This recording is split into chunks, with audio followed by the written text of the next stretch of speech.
Hi viewers, welcome to our channel. Big Boss fame and social media influencer Shanmukh Jaswanth. So పోలీసులు ఇవాళ గంజాయి కేసులో అతను అరెస్ట్ చేయడం జరిగింది. సో అతనితో పాటు అతని బ్రదర్ని కూడా ఇప్పుడు నార్సింగి పోలీస్ స్టేషన్లో ఎంక్వైరీ చేస్తున్నారు. అసలు ఏం జరిగింది, ఎందుకు పోలీసులు వాళ్ళ ఇంటిపై రైడ్ చేశారు, ఎందుకు అరెస్ట్ చేశారు, సో ఈ అంశం మీద డిస్కస్ చేయడానికి ప్రజెంట్ మనతో పాటు సీనియర్ జర్నలిస్ట్ జగదేవ్ గారు ఉన్నారు. వాటితో ఒకసారి డిస్కస్ చేద్దాం. సార్ నమస్కారం. సార్ నమస్తే సార్. బిగ్ బాస్ ద్వారా అంతకుముందు షార్ట్ ఫిలిమ్స్, వెబ్ సిరీస్ ద్వారా ఎంతో ఫేమ్ తెచ్చుకున్నారు షణ్ముఖ్ జశ్వంత్. సో మరి ఇవాళ పోలీసులు అతను అరెస్ట్ చేయడం జరిగింది, గంజాయితో దొరికాడు అని చెప్తున్నారు. సార్ మరి ఏం జరిగింది అసలు ఈ ఇష్యూలో? మీడియాలో వచ్చే కథనాలు అలాగే పోలీసులు కథనాల ప్రకారం తెలిసింది ఏంటంటే ఒక సినీ ఫక్కీలో ట్విస్ట్ అయింది. ఏంటంటే వాస్తవానికి ఆయన అంటే ఇది పోలీసుల కథనం తర్వాత మీడియాలో వచ్చిన వార్తల ప్రకారం తెలుసుకుంటే వాళ్ళ బ్రదర్కి మ్యారేజ్ ఫిక్స్ అయింది. రేపు ఎట్లాగో మాఘమాసం కదా, వరుసగా పెళ్ళిళ్ళు ముహూర్తాలు ఉన్నాయి.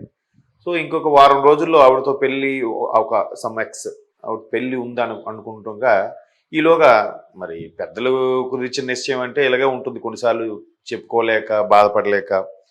సో ఇక్కడ మరి ఇంకో ప్రేమ వ్యవహారం అయి ఉంటుంది, ఇంకో ఆమెను చేసుకున్నప్పుడు అది అక్కడ ప్రాబ్లమే కదా. మరి వాళ్ళు ఎన్నో పెళ్లి ఏర్పాట్లు చేసుకుంటారు, మండపాన్ని బుక్ చేసేసి ఉంటారు, అవన్నీ ఇంకా బూడిదలు పోసిన పన్నీరే.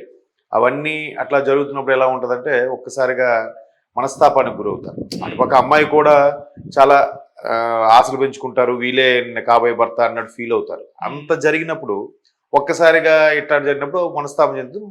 బట్ మొత్తానికి వాళ్ళు సైలెంట్గా ఎందుకులే అని ఊరుకోకుండా, ఎలాగూ ఉన్న పరువు ఊర్లో సగం పరువు సంతలో అన్నట్టుగా తెలుగులో సామెత ఉందిలేండి.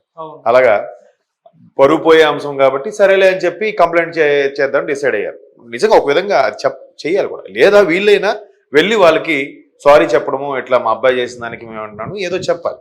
బట్ అవతల వాళ్ళు కాంప్రమైజ్ అవ్వచ్చు అవ్వకపోవచ్చు, వాళ్ళు సీరియస్గా తీసుకుంటే ఎట్లా కంప్లైంట్ వస్తుంది.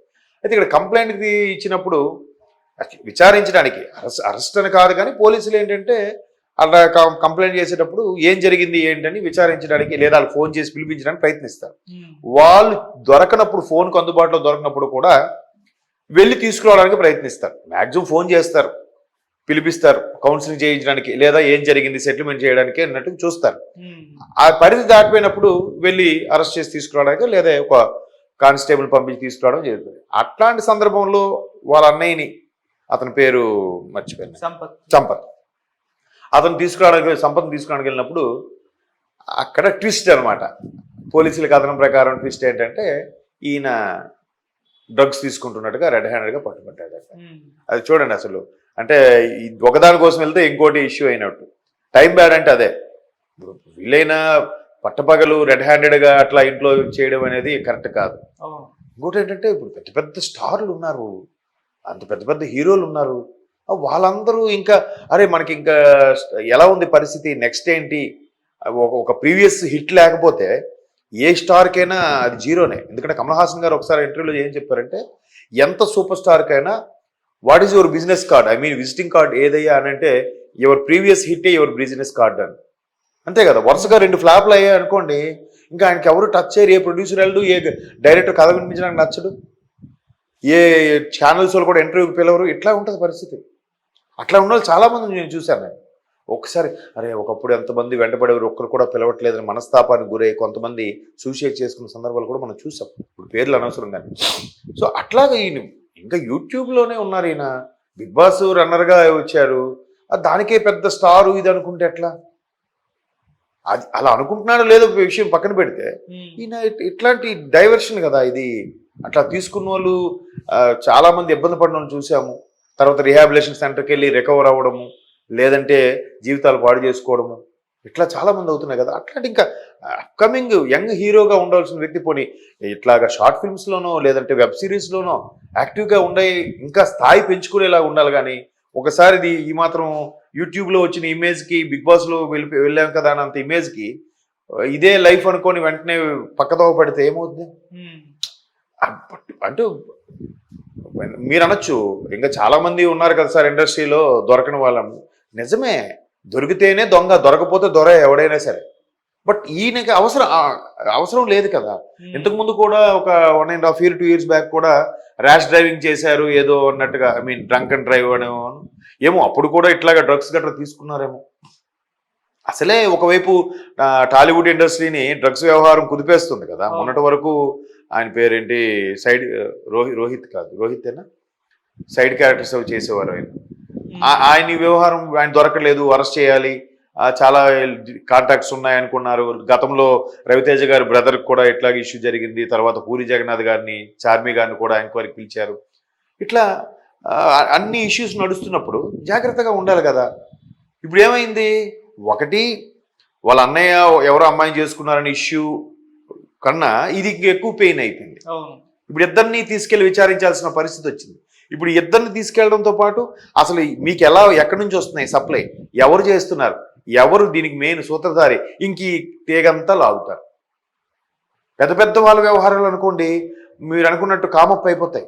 ఇట్లా అప్కమింగ్ ఇట్లా ఉన్నప్పుడు కొన్నిసార్లు వాళ్ళు ఎవరినో ఒకరిని టార్గెట్ చేయాలి, ఎవరినో ఒకరి ద్వారా లీడ్ తీసుకురావాలి, కాబట్టి వీళ్ళని ఖచ్చితంగా టార్గెట్ చేస్తారు, మధ్యలో వీళ్ళు బలవుతారు.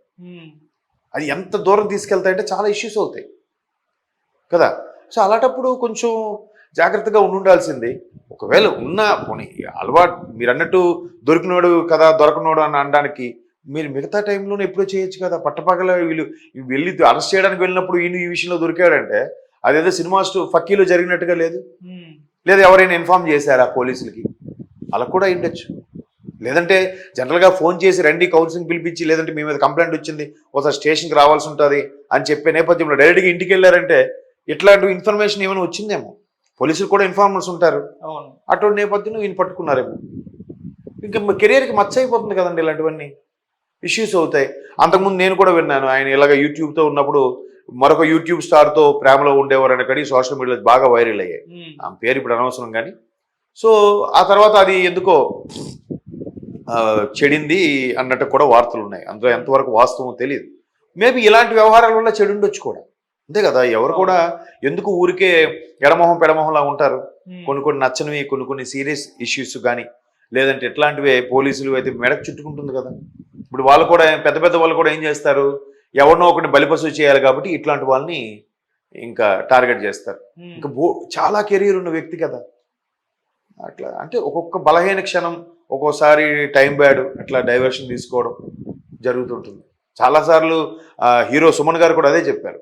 కొన్ని సందర్భాల్లో మనం తప్పు చేయకపోయినా, ఇప్పుడు ఆయన దానికోసం రెడ్ హ్యాండెడ్ దొరికాడంటే ఒకటి ఆయన తీసుకుంటున్నాడా, ఆయన పేరు షణ్ముఖ్,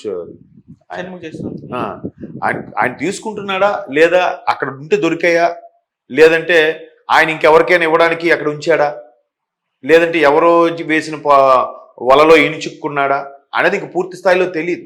బట్ పోలీసుల కథనం ప్రకారం మేము వెళ్ళేసరికి ఆయన దాంతో పట్టుబడ్డాడు అన్నట్టుగానే చెప్తారు. అవి చాలా కోణాలు ఉంటాయి. షణ్ముఖ్ జశ్వంత్ కోణం అనేది వేరే ఉంటుంది మళ్ళీ. సో అలాంటప్పుడు హీరో సుమన్ గారు అందుకే చెప్తారు, టైం బ్యాడ్ అని ఇండస్ట్రీలో చాలా జాగ్రత్తగా ఉండాలి. అప్పుడప్పుడు అప్కమింగ్ వచ్చేటప్పుడు అందరి దృష్టి మన మీద ఉంటుంది, ఏదో ఒక రకంగా ఇరికించాలి, లేదంటే బురద జల్లాలని చూసే వాళ్ళు ఉంటారు, జాగ్రత్తగా ఉండాలని చాలా ఇన్ని ఇంటర్వ్యూస్లో చెప్పాడు. ఆయన సఫర్ అయ్యాడు కాబట్టి, ఎవరో చేసిన దానికి ఈయన సఫర్ అయ్యి ఇబ్బంది పడ్డాడు కాబట్టి తర్వాత స్టార్ హీరో అయ్యారు. ఆయన కూడా హీరోగా అయ్యారు, కానీ మిగతా హీరోలు అంత రేంజ్కి అయితే వెళ్ళలేకపోయారుగా. ఒక ఫ్యామిలీ ఓరియంటెడ్ హీరోగానే ఉండిపోయాడు ఆయన. అంత మార్షల్ ఆర్ట్స్, ఆ రోజుల్లో కూడా మార్షల్ ఆర్ట్స్ అంత ఫుల్ ఫ్లెడ్జ్గా ఉండే హీరోలు ఎవరు లేరు. ఇప్పుడంటే అందరూ ఏరోబిక్స్, మార్షల్ ఆర్ట్స్ అన్నీ నేర్చుకుంటున్నారు, జిమ్ బాడీ అవన్నీ. ఒకప్పుడు సౌత్లో అలా ఉండేవారు కాదు. మరి అటువంటి అంత ఇమేజ్ ఉన్నప్పుడు కూడా ఇబ్బంది పడ్డాడు. బట్ ఆయన కష్టపడి ఏదో నిలబెట్టుకున్నాడు.